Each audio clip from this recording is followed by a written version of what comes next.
जय हिंद दोस्तों, स्वागत है आपका एक बार फिर से इस नए वीडियो में।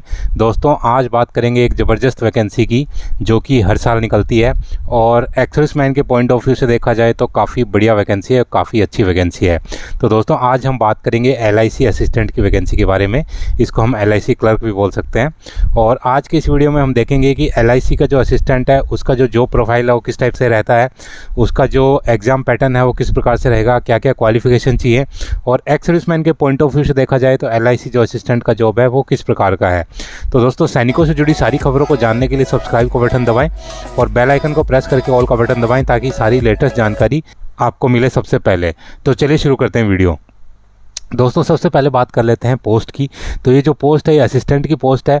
आप दूसरे शब्दों में इसको LIC क्लर्क भी बोल सकते हैं, एज ए क्लरिकल ये होती है। और काफ़ी लोगों के दिमाग में डाउट रहता है कि जो LIC के जो एजेंट होते हैं, लोगों की जो इंश्योरेंस का काम करते हैं, लेकिन जो LIC की जो पोस्ट है, जो असिस्टेंट की पोस्ट है, वो उनसे बिल्कुल अलग है।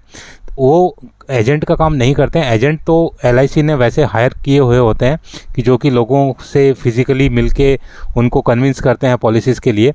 आप असिस्टेंट का काम मानिए कि एक क्लर्क का काम है। जैसे कि एक बैंक में एक क्लर्क बैठता है, उसी तरह LIC के ऑफिस में वो क्लर्क बैठता है और उसको जो रोल दिए जाते हैं वो अलग अलग टाइप के रोल दिए जाते हैं। तो उसमें जैसे सिंगल विंडो ऑपरेटर है, तो वहाँ पर जो LIC की पॉलिसीज़ को प्रिंट करना, या LIC का अभी तो काफ़ी काम फैल चुका है, ये हाउसिंग लोन में भी है और कई डिपार्टमेंट LIC के, तो वहाँ पर जो भी उसको डिपार्टमेंट दिया जाए उसमें वो काम करता है। इसके अलावा जैसे कैशियर की ड्यूटी है, बहुत सारे लोग होते हैं, जैसे जो एजेंट भी होते हैं वो भी कैश जमा कराते हैं LIC के ऑफिस में, या जैसे जो कस्टमर होते हैं LIC के वो भी डायरेक्टली कैश के थ्रू अपनी पॉलिसी को जो प्रीमियम है वो पे करते हैं। तो उन सब को डील करने के लिए जो कैशियर होता है वो रोल दिया जा सकता है असिस्टेंट को, और कस्टमर सर्विस एग्जीक्यूटिव का रोल भी इसमें दिया जा सकता है। तो जो लोग सोचते हैं कि जो असिस्टेंट का काम है वो पॉलिसी बेचना काम है या उनका एजेंट का काम है, तो ऐसा असिस्टेंट के काम के में ऐसा बिल्कुल भी नहीं है। असिस्टेंट का काम होगा कि वो LIC के जो अपने ऑथराइज जो ऑफिस है वहाँ पर बैठेगा और वहाँ पर वो या तो कैशियर की ड्यूटी करेगा या कस्टमर सर्विस एग्जीक्यूटिव की ड्यूटी करेगा। उसको कहीं भी बाहर जाने की आवश्यकता उसमें नहीं है। तो आप इसको एज ए क्लरिकल पोस्ट ही मान के चलिए। दोस्तों इसके बाद एज रिलैक्सेशन का देख लेते हैं। तो एज रिलैक्सेशन इस जॉब के अंदर 18 से लेकर के 30 वर्ष रखी जाती है नॉर्मल कैंडिडेट के लिए। और बात करें एक्सर्विसमैन की, तो एक्सर्विसमैन को इसमें छूट है, उसको अपनी प्रेजेंट एज में से अपनी सर्विस को माइनस करना है, प्लस उसको 3 साल और माइनस करना है, और उसके बाद जो उसकी एज है वो 30 वर्ष से कम होनी चाहिए। बात करें मैक्सिमम एज की, तो यहाँ पर जो एक्सर्विसमैन की मैक्सिमम एज है 45 ईयर्स की रखी गई है। दोस्तों बैंकों की अगर अपन एग्जांपल लें तो बैंकों में जो मैक्सिमम एज है 50 ईयर्स है। मैक्सिमम जॉब्स के अंदर 50 ईयर्स ही होती है, बट यहाँ पर जो है एक्सर्विसमैन की एज 45 ईयर्स है। तो इसीलिए जो मतलब एक सही समय के ऊपर जो लोग डिस्चार्ज हो रहे हैं केवल उन्हीं के लिए है।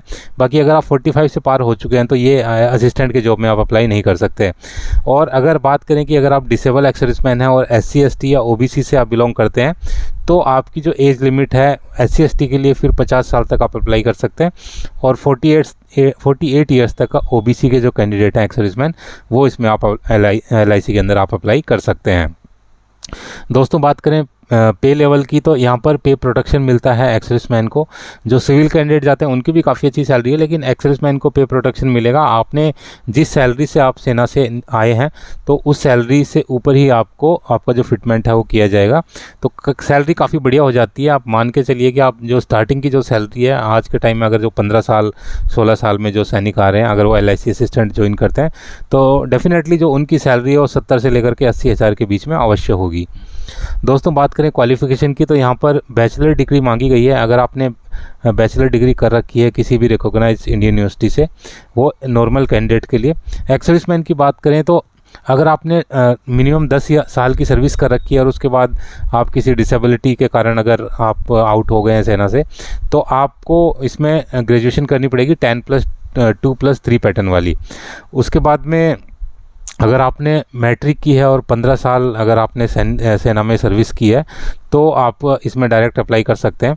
और अगर आप मैट्रिक नहीं हैं लेकिन आपने 15 साल सेना में नौकरी की है और आपके पास जो ग्रेजुएशन सर्टिफिकेट है जो कि सेना में मिलता है 15 साल की नौकरी के बाद, या फिर वैसा ही सर्टिफिकेट जो इक्विवेलेंट नेवी एयरफोर्स में मिलता है, तो उस बेस के ऊपर भी आप इसमें अप्लाई कर सकते हैं।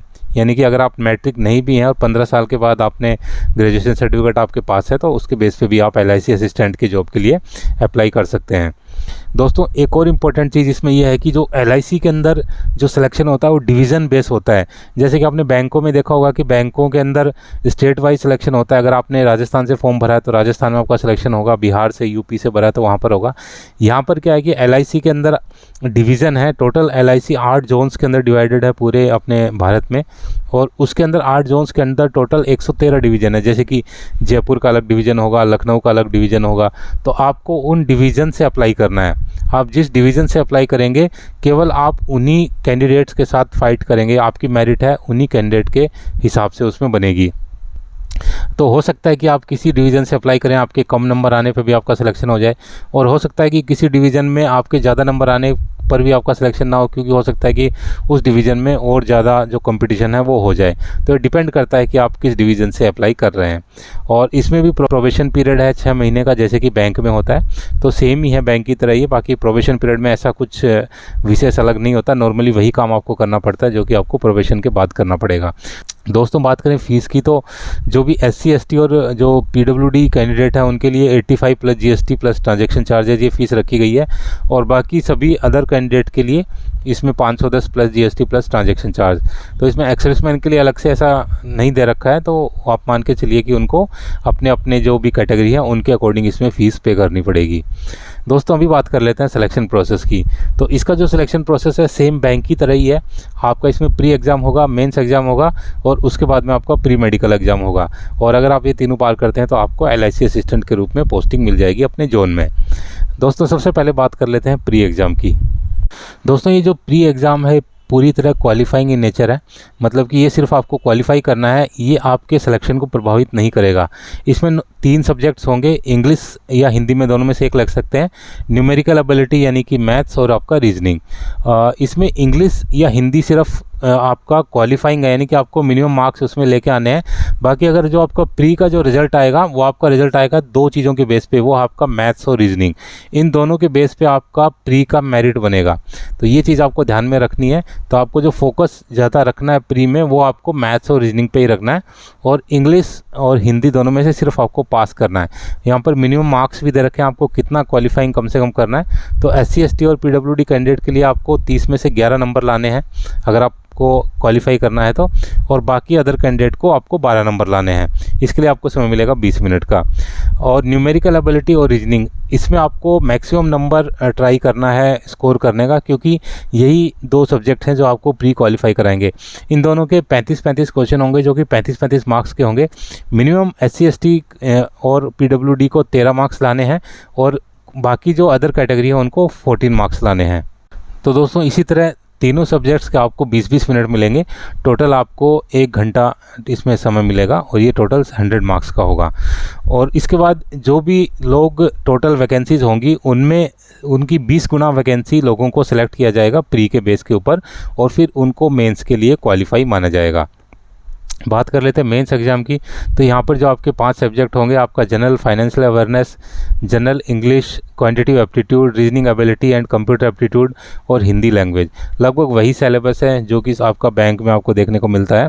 सबके 40-40 क्वेश्चन होंगे जो कि 40-40 मार्क्स के होंगे, और मिनिमम मार्क्स और भी दे रखे हैं सभी एग्ज़ाम्स के, यानी कि आपको मिनिमम कट ऑफ तो इसमें पार करनी ही पड़ेगी।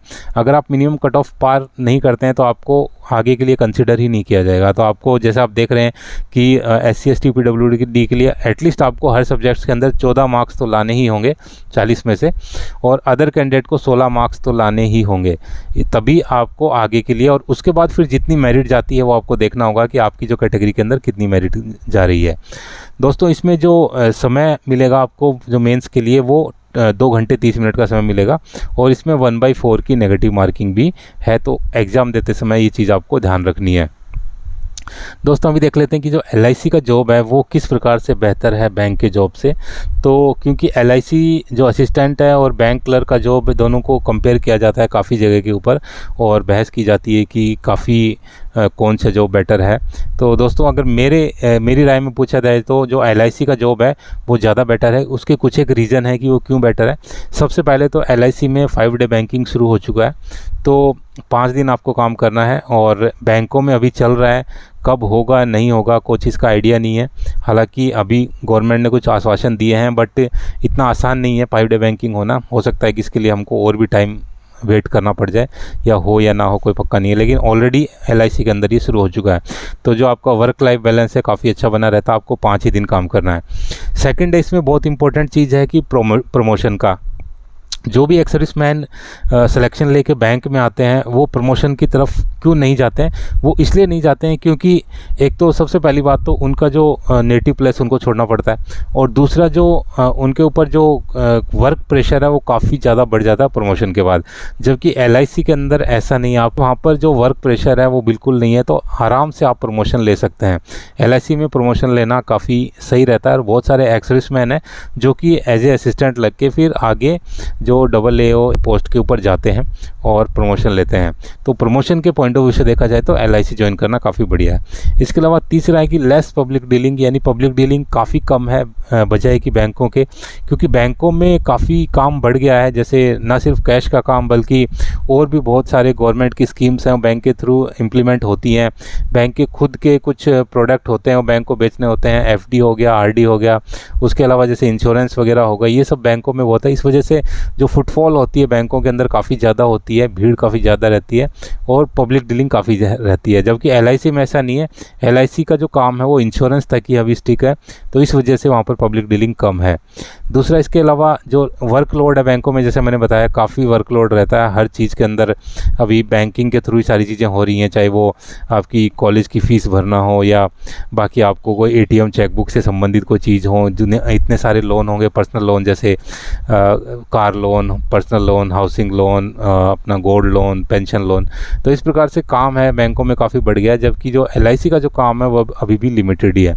तो ये सारी चीज़ें हैं, तो इस की जो LIC के असिस्टेंट के जॉब को बेटर बनाती हैं बैंक के जो क्लर्क है उसके जॉब से।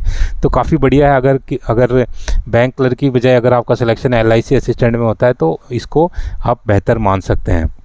दोस्तों, अभी लास्ट में देखते हैं कि इसके जो फॉर्म्स हैं वो कब निकलेंगे। तो इसके जो फॉर्म्स हैं इसी महीने यानी कि अगस्त के महीने में ही निकलने की संभावना है। अगस्त या सितंबर में बोला जा रहा है कि ये आएंगे और सभी जो जोन्स के अंदर ये फॉर्म इसमें निकलेंगे। तो दोस्तों, जो लोग भी ग्रेजुएट हैं या रिटायर हो चुके हैं, मैट्रिकुलेट हैं, जिनके पास ग्रेजुएशन सर्टिफिकेट है, वो सभी इस जॉब को टारगेट कर सकते हैं, इसकी तैयारी शुरू कर सकते हैं। और जैसे इसका नोटिफिकेशन निकलेगा मैं एक डिटेल वीडियो के साथ दोबारा आपको चैनल के माध्यम से सूचित कर दूंगा। तो दोस्तों, ये थी सारी जानकारी। उम्मीद है कि वीडियो आपको पसंद आया होगा। वीडियो अगर पसंद आए तो लाइक, शेयर, सब्सक्राइब करना ना भूलें और बने रहें मेरे साथ इसी प्रकार के इंटरेस्टिंग वीडियोज़ के लिए। वीडियो बने रहने के लिए आप सभी का धन्यवाद। जय हिंद।